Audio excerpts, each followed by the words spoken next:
Chapter 17. So the Big Peach has just tumbled off a cliff and gone smack into the ocean, and then it's bobbed back up and it's now on top of the ocean. At this moment, the scene inside the Peach itself was one of indescribable chaos. James Henry Trotter was lying bruised and battered on the floor of the room, almost a tangled mess of centipede, earthworm, spider, ladybird, glowworm, and the old green grasshopper. In the whole history of the world, no travellers had ever had a more terrible journey than these unfortunate creatures. It had started out well with much laughing and shouting, and for the first few seconds, as the Peach had begun to roll slowly forward, nobody had minded being tumbled about a little bit. And when it went bump and the centipede had shouted, "That was Aunt Sponge!" and then bump, and "That was Aunt Spiker!" there had been a tremendous burst of cheering all round. But as soon as the Peach rolled out of the garden and began to go down the steep hill, rushing and plunging and bounding madly downwards, then the whole thing had become a nightmare.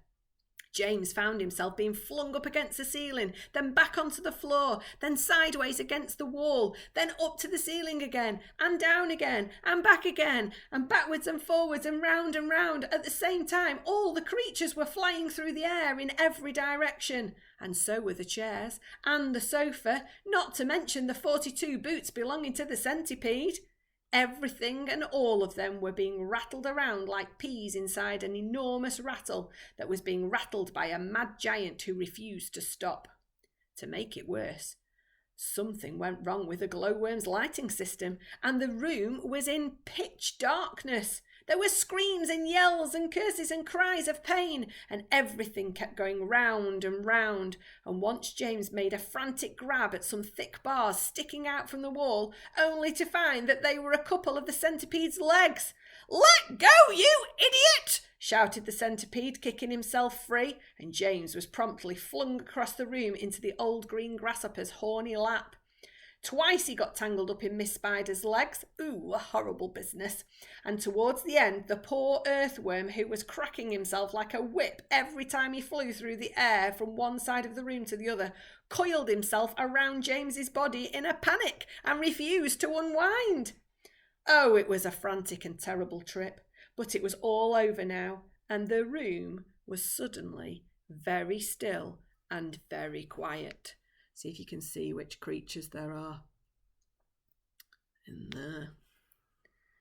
Everybody was beginning slowly and painfully to detangle themselves from everybody else. "Let's have some light," cried the centipede. "Yes," they cried, "light! Oh, give us some light!" "I'm trying," answered the poor glowworm. "I'm doing my best. Be patient."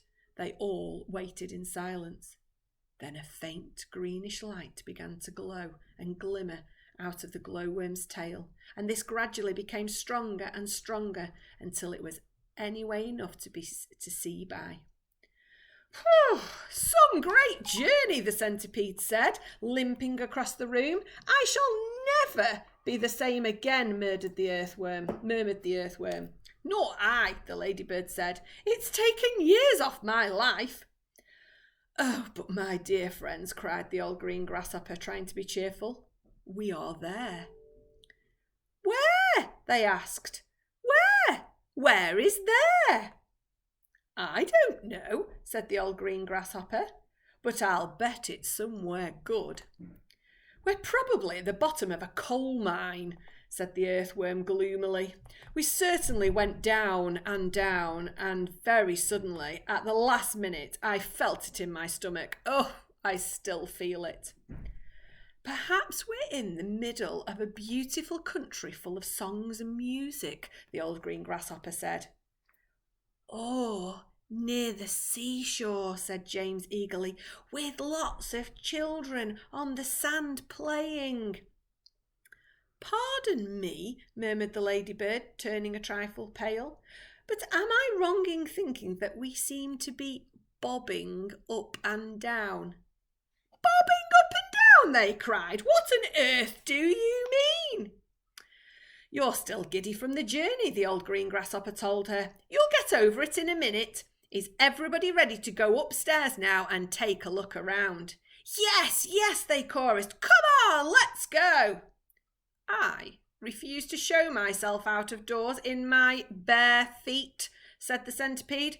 I have to get my boots on again first. Oh, for heaven's sake, let's not go through all of that nonsense again, the earthworm said. Let's all lend the centipede a hand to get it over with, the ladybird said. Come on. So they did, all except Miss Spider, who set about weaving a long rope ladder that would reach from the floor up to the ceiling. The old green grasshopper had wisely said that they must not risk going out of the side entrance when they didn't know where they were, but must first of all go up onto the top of the peach and have a look around.